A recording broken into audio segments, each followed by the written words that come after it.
Ja, grüßt euch Leute, hallo und herzlich willkommen zu einem neuen Video auf unserem Kanal. Heute möchte ich euch mal DABA vorstellen, beziehungsweise das DABA-Netzwerk, beziehungsweise was auch DABA ist. Ihr könnt auf jeden Fall gespannt sein, bleibt dran. Ja, die Website ist dabba.com. Es ist ein Web3 gestütztes WLAN-Netzwerk, konzipiert für Schwellenmärkte und ihr werdet auch gleich sehen, es scheint sich hier wirklich um einen Schwellenmarkt zu handeln, weil es geht hier explizit um Indien. Details dazu gucken wir uns natürlich auch gleich an. Ihr seht hier schon mal unterstützt von 3 guten bzw. großen Sponsoren. Ihr seht hier zum Beispiel Borderless Capital, also meistens da, wo die drin sind. Das Ganze hat auch dementsprechend Hand und Fuß. Und ja, ich erkläre es euch mal in relativ einfachen Worten, beziehungsweise hier wird es auch ab und zu mal eingeblendet. Es geht bei DABA ganz einfach darum, in Indien eine WLAN-Struktur aufzubauen. Das bedeutet, dass die relativ wenig oder so gut wie gar kein WLAN haben. Und ihr habt mit diesem Projekt die Möglichkeit, anhand auch den lokalen Cable Operators, also Local Cable Operators, also den Kabelnetzbetreibern, zusammen mit einem Hotspot, den ihr euch kaufen könnt, ein riesengroßes WLAN-Netzwerk aufzubauen. So funktioniert das Ganze im Groben und Ganzen, um es mal so auszudrücken.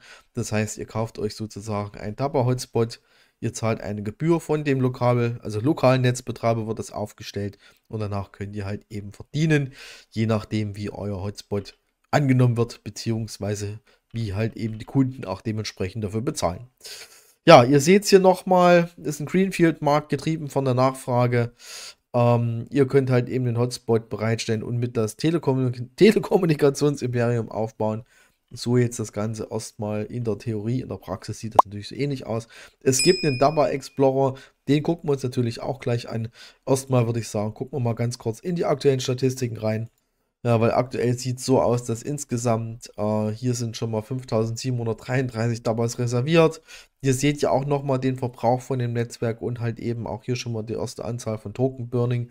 Ihr seht hier auf der linken Seite, seht ihr quasi die Map, die gucken wir uns auch gleich nochmal an. Das heißt, in der Map findet ihr relativ wichtige Informationen, sage ich jetzt mal.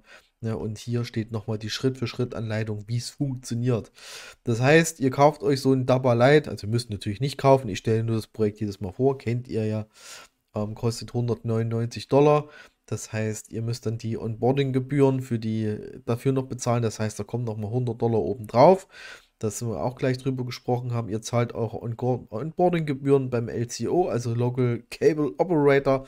Und dieser Local, bleibt stehen, dieser Local Cable Operator stellt quasi euren Hotspot, den ihr gekauft habt, vor Ort auf, da in diesen Regionen, wo auch dementsprechend WLAN benötigt wird. Geht das hier noch weiter? Genau. Verdienen Sie täglich Belohnung, verwalten Sie Ihre Hotspots über einen Explorer. Das bedeutet, ab dem Zeitpunkt, wo euer Hotspot aufgestellt wurde und euer Hotspot halt eben auch Verbindung WLAN zur Verfügung stellt und Kunden hat, also die Leute müssen sich ja den Zugang auch kaufen, ja, beziehungsweise fürs WLAN verdient ihr mit. Das klingt für mich erstmal relativ schlüssig, das Ganze. Warum Indien? Ja, Indien ist halt eben WLAN-schwache Infrastruktur. Ich sag's mal ganz einfach, so ein großes Land, relativ weite Wege dazwischen. Deswegen werden halt eben vom LCO, also Local Cable Operator, also der lokale Kabelanbieter, eure Hotspots aufgestellt, damit die Inder da draußen auch WLAN konsumieren können, also quasi ins Internet kommen können. Ja, das Ganze ist meines Erachtens nach relativ transparent und auch strukturell gehalten. Das heißt, auch vom Kostenmodell 200 $. Ich meine, 7 Jahre lang seid ihr auch noch von dem Hotspot, danach könnt ihr renewalen. Kommen nochmal die 100 $ Onboarding-Fees dazu. Das heißt, ihr seid dann insgesamt bei 299 $ dabei. Wir können noch mal ganz kurz gucken. Ich glaube, hier unten steht es auch nochmal. Genau. Ihr seht hier zum Beispiel Dabba Lite. Also es gibt unterschiedliche Stationen, aber das ist das günstigste, sage ich jetzt mal. Ihr seht hier 199. Ja, also wird sogar hier in Euro ausgewiesen. Genau, hier ist nochmal für die Hotspot-Aktivierung ist ein zusätzlicher DBT-Wert von 100 $ erforderlich. Das heißt 100 $ in DBT, das ist quasi der Token dazu. Ja, ihr seht ja auch nochmal nur mit Dabba Network kompatibel und anfänglich Besitzdauer von 7 Jahren, optionale Verlängerung. Das heißt, auf 7 Jahre läuft es auf jeden Fall. Das heißt, in diesen 7 Jahren bekommt ihr regelmäßig eure Belohnung im Dabba-Token, den ihr dementsprechend auch umwandeln könnt in andere Währung über Solana.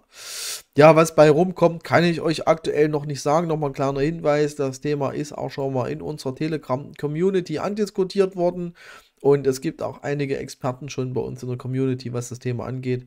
Kommt einfach mal mit rein, es ist kostenlos, wenn ihr mit rum diskutieren wollt. Sozusagen, wir haben auch noch andere Themen, wie zum Beispiel Helium, VeChain, bisschen Nachhaltigkeitskram, Mining, Bitcoin etc. haben wir alles da. Kommt einfach rein, ist kostenlos.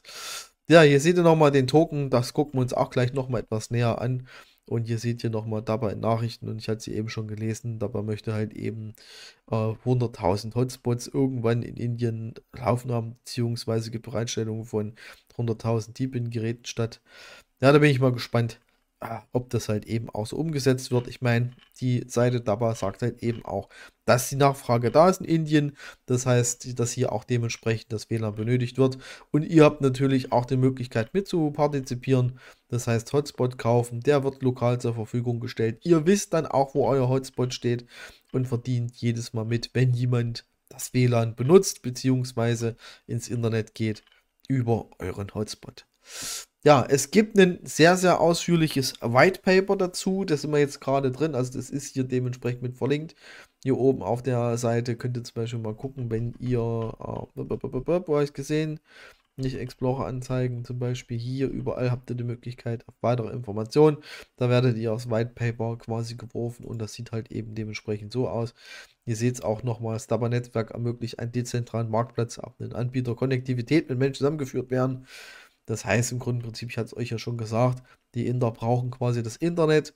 Ihr kauft den Hotspot und der lokale Operator sozusagen, also der lokale Kabelanbieter, stellt euren Hotspot dementsprechend zur Verfügung. Ja, ihr seht hier, DABA ist aber der Marktplatz dafür. Das heißt, bei DABA können halt eben Daten gekauft werden, Daten verkauft werden, also quasi Datenpakete fürs WLAN. Und jeder bekommt halt eben auch dementsprechend was dafür. Ihr seht hier nochmal die Einteilung dazu. Ihr seid quasi der HO. Der Hotspot-Besitzer ist aus dem Englischen Hotspot-Operator oder Owner, kann man auch sagen. Ist ein Einzelpersonenunternehmen, damit seid ihr sozusagen gemeint. Da gibt es den lokalen Kabelbetreiber, das ist der LCO. Ja, dann gibt es quasi die Datenkonsumenten und das sind halt eben diejenigen, die quasi über den LCO beziehungsweise sich auf euren Hotspot einkaufen, dementsprechend hier auch das WLAN benutzen und halt eben dadurch halt eben Traffic verursachen und ihr werdet halt eben auch dementsprechend dafür bezahlt. Ja, so funktioniert das Ganze. Also wie gesagt, guckt euch mal das Ganze an, warum es funktioniert. Ihr seht, hier wird nochmal erklärt, wieso, weshalb, warum. Nachfrage ist da, größere Abdeckung, es sind Infrastruktur, Ressourcen etc. Also es wird halt eben hier auch nochmal alles erklärt, wieso, weshalb, warum, ob es sich lohnt etc. Hier wird auch nochmal erklärt, was für Token ihr letztendlich verdienen könnt. Aber ich kann halt jetzt eben keine konkrete Aussage machen, was aktuell bei rumkommt am Tag.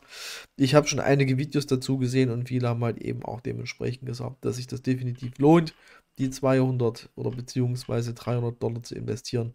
Aber jeder muss halt eben selber wissen, was er tut. Ja, wir gucken nochmal in den DABA Explorer und zwar so sieht der aus. Also die Seite ist explorer.daba.network.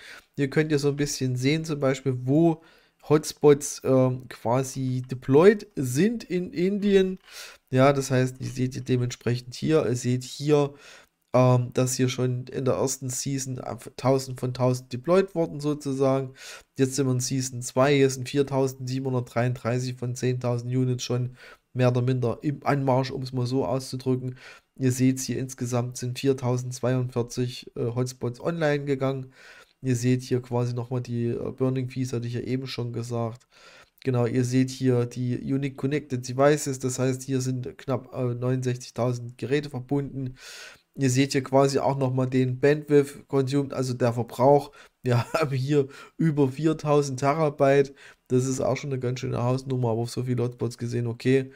So, und ihr seht hier aktuell sind 435 Millionen Genesis Token rewarded.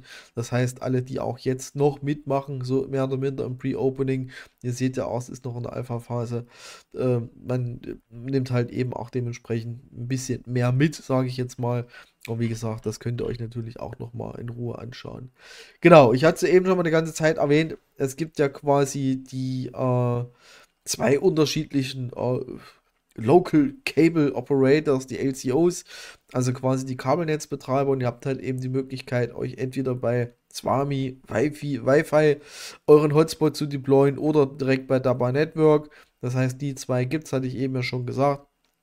Und ihr seht hier auch die Lokation, die sitzen hier in Islambur und Pune.